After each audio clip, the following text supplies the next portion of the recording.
에서와 야곱 너무나 잘 나는 그런 이야기입니다. 그 야곱이 어머니의 태 속에서 태어날 때에 어떻게 나왔습니까? 형 에서의 쌍둥이 형 에서의 발 뒤꿈치를 잡고 나왔습니다. 그러니까 이 야곱은 아예 어머니의 뱃속에서부터 타고난 싸움꾼이고 남의 발꿈치 잡는 자고 사기꾼입니다. 그죠? 특별한 이 싸움꾼이에요. 그래서 그 어머니 리브가의 그 계략대로 형 에서를 속여먹고 팥죽 한 그릇을 가지고 이 장자의 명분, 장자의 복을 가로챈 그런 자세요. 그래서 이사야 41장에 보면은 야곱을 보고 뭐라 그러니까 너 지렁이 같은 너 야곱아, 그러죠. 지렁이.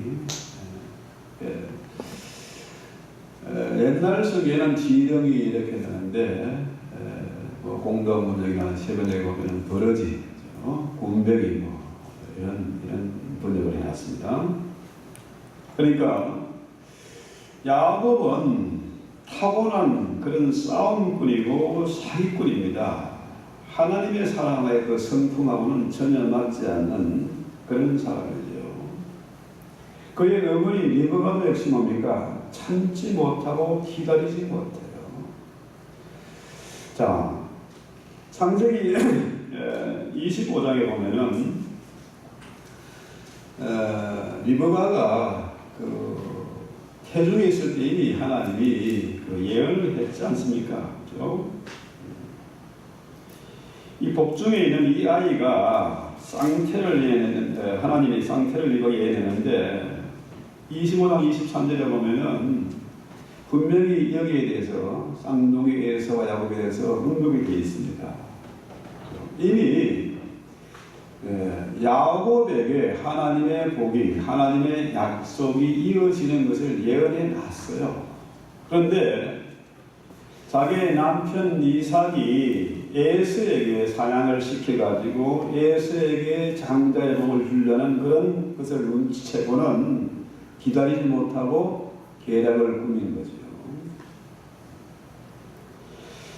자, 여기에 있어서는 이삭도 마찬가지입니다. 하나님의 뜻을 깨닫지를 못해요.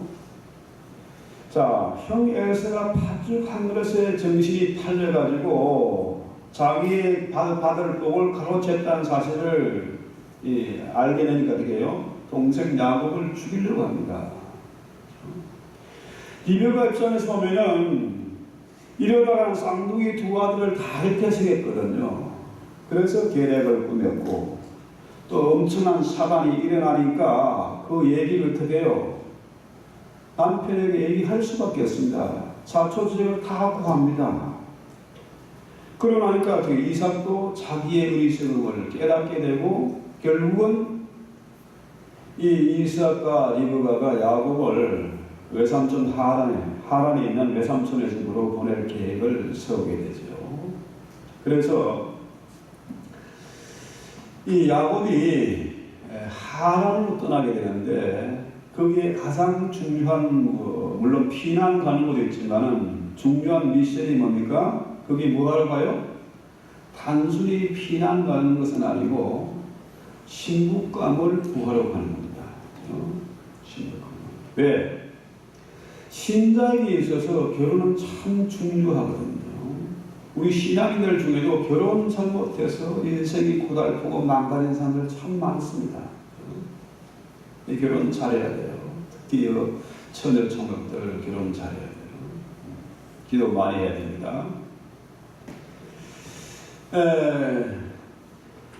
야곱의 형 에서는 가나안 이방인과 결혼해가지고 이게 아담아가 있다 머리 아픈 거예요. 부모의 근심이 된 겁니다. 그러니까 이 동생 야곱은 믿는 사람을 만나야 되겠다. 그렇죠? 그런 신부감을 구해야 되겠다. 그런 명분을 가지고 하단으로 보내는 거죠. 그래서 야곱이 그 하란에 가서 정말로 외삼촌 집에서 머슴살이 14년을 해서 천신만고 끝에 어떻게 해요? 자기가 마음에 쏙 드는 그 신부감을 찾게 되죠. 여러분 잘 아는 우리 레이첼, 라헬이죠. 그렇습니다. 이 결혼이라는 게 남자나 여자나 콧대가 세가지고 어쨌거나 돈 많은 사람, 잘생긴 사람, 몸매가 되는 사람 이거 구하려니까 이게 만만치 않아요. 정말 많은 아픔과 상처와 이런 어려움을 겪고 난 다음에 비로소 낮아져서 제대로 된 결혼을 하게 되는 겁니다. 그렇죠? 그렇습니다. 오늘 야곱이 하란으로 가는 길에 거기에서 한 곳에 이르렀는데 그곳에서 지쳐서 잠을 자지요. 무섭고 피곤하고 외롭고 엄마 생각나고 그러지 않겠습니까? 우연히 그곳에 이르렀는데 잠을 자다가 어떻게 해요? 꿈에 환상을 봤습니다. 꿈을 꾸었습니다. 그곳 이름이 뭐라고 그래요? 베델이라고 하잖아요. 베델. 이 베델은 이전에 아브라함이 그곳에서 단을 쌓았던 곳이고 그의 아들 이삭이 그곳에서 하나님을 예배했던 곳입니다. 희한하잖아요. 야곱이 하란으로 가는 길에 지쳐서 한 곳에서 돌을 베개 삼아 잠이 들었는데 그곳이 바로 뭡니까? 바로 베델이었어요. 자, 야곱의 생각에는 우연히 그곳에서 잠이 들었고 그곳에서 꿈을 꾸고 사닥다리 환상을 보았다고 생각되지만은 이것은 우연이 아니잖아요. 우연이 아니잖아. 그런 노래가 있지 않습니까? 우리의 만남은 우연이 아니에요. 그렇습니다. 우리가 이 시대에 이곳에서 만난 것은 오다 가다 우연히 만난 것이 아닙니다. 그렇죠? 하나님의 계획 가운데 만나는 거죠. 그것은 13장 28장 13절부터 한번 볼까요? 성경 함께 해보세요. 나는 너의 조부 아브라함의 하나님이요 이삭의 하나님이다. 너 누운 땅을 내가 너와 내 자손에게 주리니 내 자손이 땅에 티끌같이 되어 동서남북에 편만할지며 땅의 모든 족속이 너와 내 자손이하여 복을 얻으리라. 내가 너와 함께해서 내가 어디로 가든지 너를 지키며 너를 이끌어 이 땅으로 돌아오게 할지라. 내가 내게 허락한 것을 다 이루기까지 너를 떠나지 않겠다. 그렇죠? 자, 놀랍지 않습니까? 이 말씀은 야곱에게 베델에서 하신 이 하나님의 말씀은 이전에 아브라함에게 한 말씀과 똑같아요. 우리 창세기 12장 1절부터 3절까지 한번 볼까요? 자, 여기 보면은 똑같습니다. 하나님이 창세기 12장 1절부터 3절. 자, 여기 보세요. 내가 너로 큰 민족을 이루고 내게 복을 주리 내 이름을 창대하게 하리니 너는 복의 근원이 될 것이다. 또 보세요. 같이 읽어볼까요? 2절부터 내가 너로 큰 민족을 이루고 내게 복을 주니 내 이름을 창대하게 하리니 너는 복이 될지다. 너를 축복하는 자에게 내가 복을 내리고 너를 저주하는 자에게 내가 저주하리니 땅의 모든 족속이 너로 말미암아 복을 얻을 것이라 하신지라. 하도 요즘 성도들이 성경을 안 읽어서 이런 시간 좀 읽어야 될 것 같아서요. 또 다음 26장 한번 볼까요? 창세기 26장 1절부터 4절을 봅니다. 창세기 26장 1절부터 시작. 또 흉년이 들매 이삭이 그랄로 가서 블레셋 왕 아비멜렉이 이르렀더니 여호와께서 이삭에게 나타나 이르시되 애국으로 가지 말고 내가 내게 지시하는 땅에 거주하라. 이 땅에 거주하면 내가 너와 함께해서 내게 복을 주고 내가 이 모든 땅을 너와 내 자손에게 주리라. 내가 내 아버지 아브라함의 맹세한 것을 이루어 내 자손을 할례별과 같이 번성하게 하며 이 모든 땅을 내 자손에게 주니 내 자손으로 말미암아 천하 만민이 복을 받으리라. 희한하지 않습니까? 야곱의 이 베델에서 나타나서 하신 하나님의 말씀이 이전에 아브라함과 이삭의 한 말씀과 똑같다는 거죠. 자, 이것은 하나님께서 아브라함에게 하신 약속을 이삭에게 그 언약이 이어지고 또 이삭에게 하신 약속이 그 복의 약속이 야곱에게 이어지는 것입니다. 자, 언약이 합법적으로 상속되는 겁니다. 이 어마어마한 유산이 아브라함의 복이 야곱에게까지 이어지는 거죠. 자, 야곱의 어머니 리브에게 했던 예언이 그대로 성취되는 것입니다. 그렇죠? 자, 그때 하나님은 이 민족이 저 민족보다 가격있고 큰 자가 어린 자를 섬길 것이라. 그게 분명히 약속되어 있어요. 하나님이 이미 말씀을 하신 겁니다. 차마 기다리면 그대로 이루어지는데 이삭이나 리브가나 그때까지 기다리지 못하고 편법을 동원한 거죠.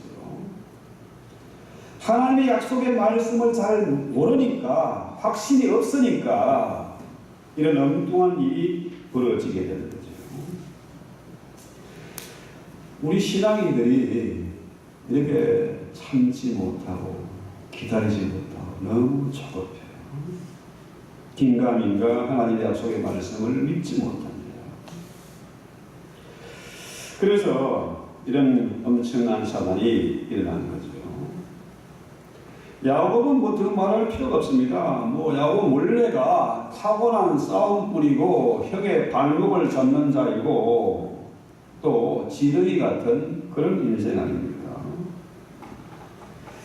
이렇게 보면요, 그럼에도 불구하고 하나님은 야곱에게 복을 주시고 야곱의 이름을 바꾸어서 이스라엘로 계명을 시켜주시고 한 나라를 이루게 하세요.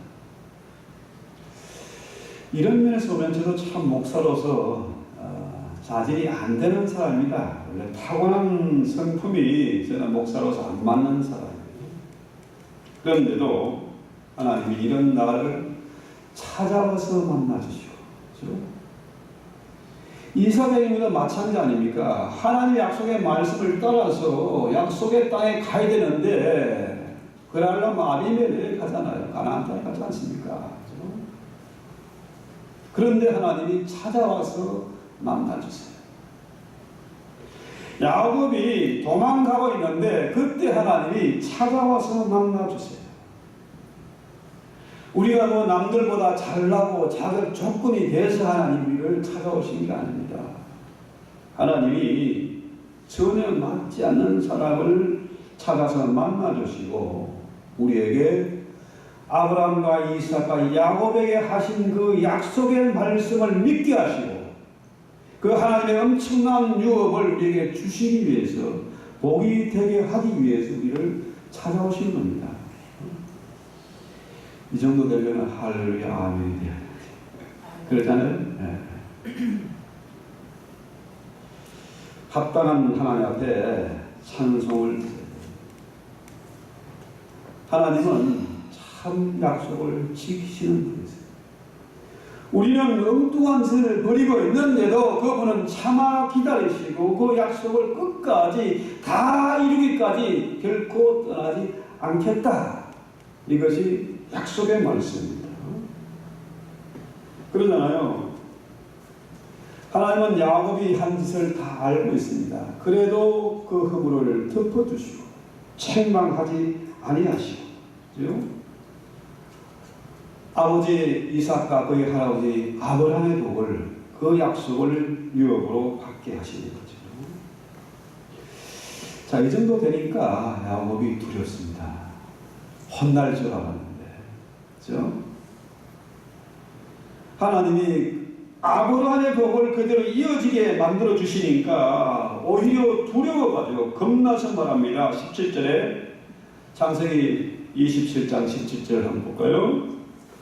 자, 같이 읽습니다. 이에 두려워하여 그러되 두렵도다 이곳이요 다른 것이 아니라 이는 하나님의 전이요 하늘의 물이다. 하늘의 물이다. 야곱이 배에서 하나님을 만난 그곳이 바로 하나님의 집이고 하늘 물이다 하는 거죠. 그러면서 하나님이 야곱에게 뭘 보여주십니까? 사닥다리를 보여주세요. 이 성경에는 뭐 사다리만 이렇게 번역돼서 나왔습니다만은 옛날에 그 바벨탑을 쌓은 사건 아시지 않습니까? 우리가 하늘 꼭대기 하늘까지 올라가자. 우리가 하나님 되자 하고 만드는 그 사다리 있지 않습니까? 그게 천계입니다. 천계. 계단이죠. 하늘로 올라가는 계단입니다. 자, 이 사다리는, 이 계단은 하늘로 올라가는 사다리입니다. 하늘물로 가는 사다리죠. 하늘에 천사들이 오르락내리락 하고 하나님 이 사다리를 통해서 천사들을 보내시고 이 사다리를 통해서 하늘문에 닿게 하시고 이 사다리를 통해서 하나님의 뜻을 확인하게 하세요.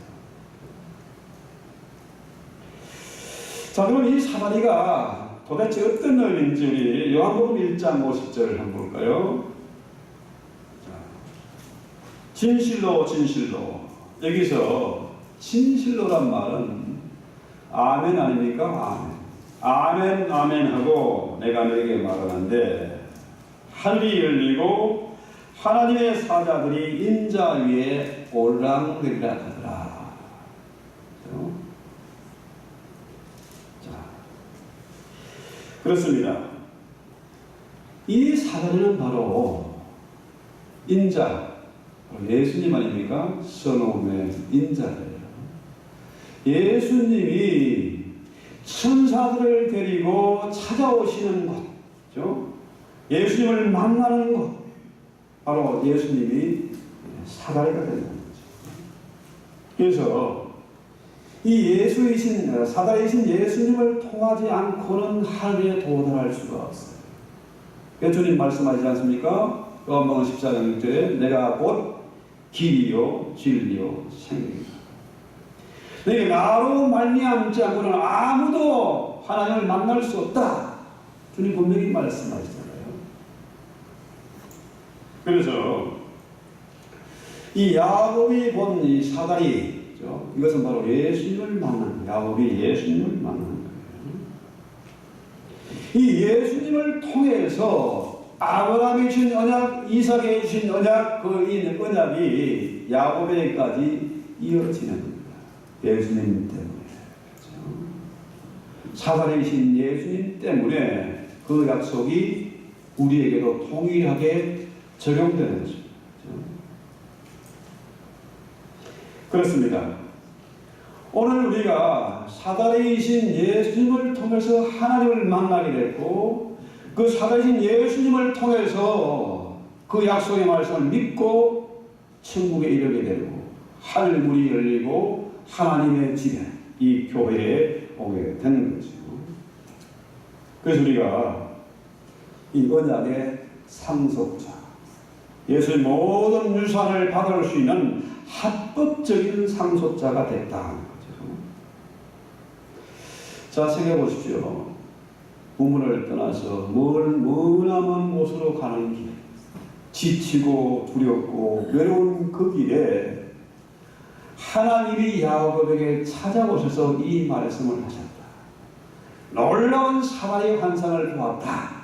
그렇죠? 얼마나 위로가 되고 든든하겠습니까? 그렇잖아요? 우리가 광야 같은 인생길을 걸어갑니다. 참 인생길이 만만치 않습니다. 험악한 세상입니다. 눈 감으면 코 베어가는 그런 세상에 우리가 살고 있습니다. 그런데요, 이렇게 믿을 자도 없고 외롭고 겁나고 근심 때문에 두려워서 잠도 제대로 못 자고 우울증에 걸리는 그런 세상에서 이 약속의 말씀을 우리가 붙잡게 됐다. 하나님의 음성을 듣게 됐다. 하늘 문이 열리는 것을 보았다. 이거 얼마나 위로가 되고 든든한 것입니까? 세상이 만만치 않습니다. 에서가 야곱을 죽이려고 칼을 갈고 있듯이 세상은 우리를 도와주지 않습니다. 호시탐탐 우리를 노리고 있고 뺏어가려고 있고 굴복시키고 자기의 종을 삼으려고 합니다. 그런데 하나님이 이 약속의 말씀을 이루기까지 내가 너를 버리지 않고 떠나지 않겠다. 아버지 주신 그 약속대로 네가 복을 빌어주면 저가 복을 받을 것이고 네가 저를 저주하면 저도 저주를 받을 것이다. 엄청난 말씀을 하시잖아요.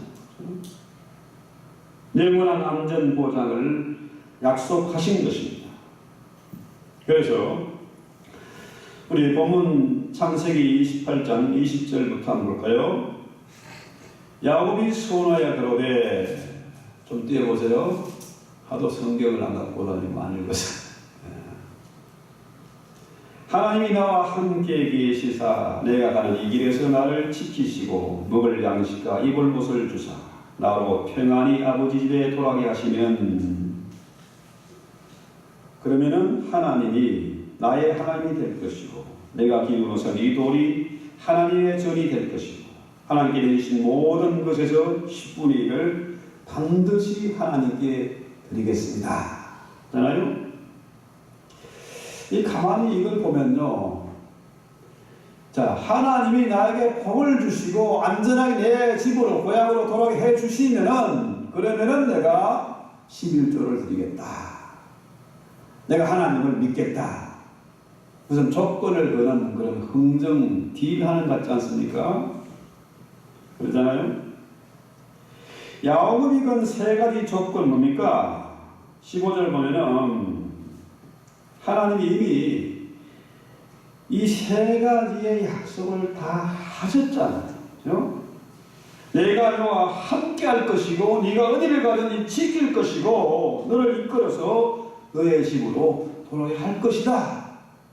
이미 다 약속하셨어요. 그런데 야곱이 또 하나님과 흥정 딜을 합니까? 그거 아니잖아요. 흔히들 우리가 이상한 기도합니다. 이것을 보고 야곱의 서원하는 내용을 보고 하나님 나에게 복권 당첨시켜 주시면, 합격시켜 주시면, 사업 성공과 돈 왕창 벌게 해주시면은 하나님 잘 믿고 헌금도 팍팍 하겠습니다. 네, 그런데 그런 내용은 사실 아닙니다. 야곱이 이런 얘기를 한 것은 뭡니까? 그의 신앙 고백입니다. 하나님, 내 신앙이 지금 이러이러합니다. 이렇게 살겠습니다. 하나님께 때를 쓰고 조건을 내가는 게 아닙니다. 그렇죠? 야곱이 정말 지뢰 같은 그런 인생을 살았는데, 사기꾼으로 남 덩쳐먹고 살았는데, 하나님이 야곱에게 이런 어마어마한 약속, 이 축복을 하시니까 앞으로 이렇게 살겠습니다. 신앙 고백을 하는 겁니다. 두려워서, 하나님 두려워서 신앙 고백하는 거예요. 그래서 마지막에 뭡니까? 내가 11조를 하겠다. 10분의 1을 반드시 하나님께 드리겠다. 보통 사람들이요, 11조 하면은 아주 경기를 일으키는 사람들이 있어요. 11조는요, 의무적으로 하는 게 아닙니다. 내 신앙 고백으로 하는 것입니다. 그렇죠? 신앙 고백이에요. 내가 하나님의 약속의 자녀로, 하나님의 유업을, 어마어마한 유산을 복으로 받은 자로서 내가 이렇게 살겠습니다. 그런 신앙 고백이에요. 그래서요, 우리 신앙인이 야곱과 같은 그런 신앙 고백을 해야 돼요. 야곱의 신앙 고백이 바로 저와 여러분의 신앙 고백이 되어야 됩니다. 그래서 우리 교회가 이 시대에 하나님의 집이 되고, 그렇죠? 진리의 기둥과 터가 되고, 이 시대와 역사 속에 정말 베델과 같은, 베델의 하나님의 집과 같은 그런 기념비적인 그런 교회가 되어야 됩니다. 이곳에 하나님의 천사들이 오르락내리락하고 하늘의 문이 열리고 하나님의 아들 그 인자가 이곳에 주인이 되는 그런 교회를 만들어야 됩니다. 하나님의 전을 세워가야 됩니다. 이곳에 드나들 모든 이들이 아브라함과 이삭과 야곱의 복을 받아야 될 것이고, 이 시대의 약속의 자녀로 이 마지막 시대의 남은 자로서의 사명을 감당해야 한다는 겁니다. 좀 무거운 말씀 같은데요. 하나님이 베델에서 지쳐 골아떨어진 야곱을 찾아서 만나 주셨습니다. 그래서 야곱이 너무너무 두려워서 하나님 앞에 서원하고 신앙 고백을 드리잖아요. 하나님이 야곱을 정복한 왕이십니다. 야곱은 하나님 앞에 정복을 당한 그런 자예요. 그런데 이 계시록의 말씀대로 우리가 하나님을 믿는다는 것은 뭡니까? 예수님에게 먹힌 자입니다. 정복당한 자. 예수를 믿는다는 건 예수를 묻는 것입니다. 이 말씀 먹고 그대로 신앙 고백하며 사는 것입니다. 예수에게 먹힌 이것이 바로 하나님을 이기는 거예요. 야곱은 타고난 싸움꾼입니다. 마침내 하나님과 겨루어서 이겨가지고 뭘 했습니까? 그 이름이 이스라엘로 바뀌었습니다. 야곱의 후손을 통해 한 나라가, 민족이 세워졌습니다. 그렇다면요, 우리가 하나님을 믿는다, 이 얘기는 뭡니까? 내가 하나님을 이겼다는 거죠. 내가 예수를 믿었다는 것은 예수를 먹었다는 것이고, 예수에게 우리가 포로가 된 자다. 이것이 왕으로 사는 길입니다. 하나님을 두려워하고 하나님의 정복당하면은 세상에 겁나는 게 없습니다. 그 지긋지긋한 그 돈의 사슬에서 벗어날 수 있습니다. 인생을요, 이민자들 하는 얘기가 그렇잖아요. 맨날 빌 때문에 빌빌하다 간다. 맞습니다. 빌 때문에 빌빌하다가 몸도 마음도 육신도 그냥 다 망가지고 정신마저 망가지고, 그렇죠? 그렇게 병원에서 빌빌 가지 않습니까? 그런 어리석은 인생을, 지긋지긋한 인생을 살지 말자는 겁니다. 야곱같이 하나님 만나면, 하나님께 정복당하면, 그 전에 우리 신앙 고백을 확실하게 드리면은 우리는 왕같은 제사로 삽니다.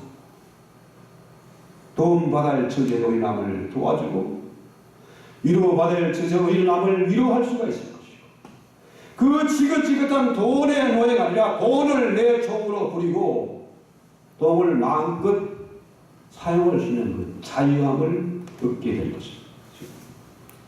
저는요, 이민사에 와가지고 많이 망가진 것 같지만은 한 14, 15년을 지나면서 돈에서 자유하게 됐어요. 그 사람들 저를 보고 이상하게 사는 게 저는 뭐 하는 놈이냐? 그래서 제가 농담 삼아 얘기합니다. 저 한국에 부모님이 물려준 유산 좀 있습니다. 그걸 말아요. 없다고 그러면은 우습게 여기니까 하나님이 때를 따라 돕는 손길을 보내주세요. 아무리 어마어마한 문제가 와도 저는 눈하다 깜짝하지 않습니다. 왜? 약속의 말씀을 믿으니까요. 그렇잖아요? 우리 마지막 우리 이사야 41장 우리 한번 볼까요? 자, 여기 보면은 지렁이 같은 너 야곱아, 너희 이스라엘 사람들이 두려워 말라. 나 여호와가 말하오니 내가 너를 도울 것이라. 내 구속자는 이스라엘의 거룩한 자니라. 보라 내가 너로 이가 날카로운 새 타작기계를 삼으리니 내가 산을 쳐서 부수기를 만든대요. 작은 산들도 아주 겨같이 날려버린다. 그렇죠? 해리바람이 그것을 흩어버릴 것이다. 참 엄청나지 않습니까? 지렁이 같은 놈이 산을 깎아서 아주 가루를 만들어버린대요. 날카로운 타작기계처럼요. 사람들이요, 교회를 무엇으로 여깁니다. 기도하는 사람을 광신자 취급을 합니다. 목사를 깔고 깔아뭉개려고. 특히 있는 사회는 목사를 종처럼 부르랍니다. 착각하지 마세요. 세상 사람들이 볼 때는 지렁이 같은 하찮은 인생 같지만요, 해만 끄면은 말라지잖아요. 지렁이 마른 거 맞지 않습니까? 뼈도 없는 아주 연약한 것 같아요. 그런데요, 세상에서 제일로 무서운 사람이 어떤 사람인지 아십니까? 아브라함과 이삭과 야곱처럼 이 약속의 말씀, 언약의 말씀을 붙잡고 기도하는 사람이 가장 무서운 사람입니다. 모세가 그랬고, 어린 다윗은 이 약속의 말씀을 믿으니까 그인 골리앗과도 맞섰고요. 그렇죠? 모세는 나이 80이 됐어도 지팡이 하나 가지고 바로를 항복시킨 사람입니다. 그렇죠? 또 18절부터 볼까요? 내가 사산에 강을 열며 골짜기 가운데 샘이 나게 하며 광야로 못이 되게 하며 마른 땅으로 샘그릇이 되게 할 것이니 내가 광야에는 백향목과 시뜸나무와 하승류와 들감람나무를 심고 사막에는 잣나무와 소나무와 황양목을 함께 두니 우리가 그것을 보고 여호와의 손이 지은 바요 이스라엘의 거룩한 자가 창조하인 바인 줄 알며 헤아리며 깨달으리라. 사람들이 볼 때는요, 이 야곱이 지렁이 같은 놈인데, 이 지렁이 같은 놈이 어떻게 해요? 하나님의 손에 붙잡히면 사막의 강이 그르게 하고 오아시스를 만드는 거죠. 환경을 변화시킬 수 있는 그런 능력이 있습니다. 하나님의 손에 붙잡히면은 세상을 바꿀 수 있는 힘이 있다는 거죠. 이를 통해서 과연 저 사람은 하나님이 함께하는 사람이고 하나님이 복을 주시고 사용하시는 사람이라는 증거가 드러나게 할 것이고 정말로 자랑스럽게 하나님을 그 위대하심을 신실하신 약속을 전하는 복이 될 것입니다. 저와 여러분에게 이런 언약 배들의 복이, 이 약속의 말씀의 복이 그대로 임하는 그런 은혜가 있기를 바라고 우리 찬송합시다. 아까 보던 338장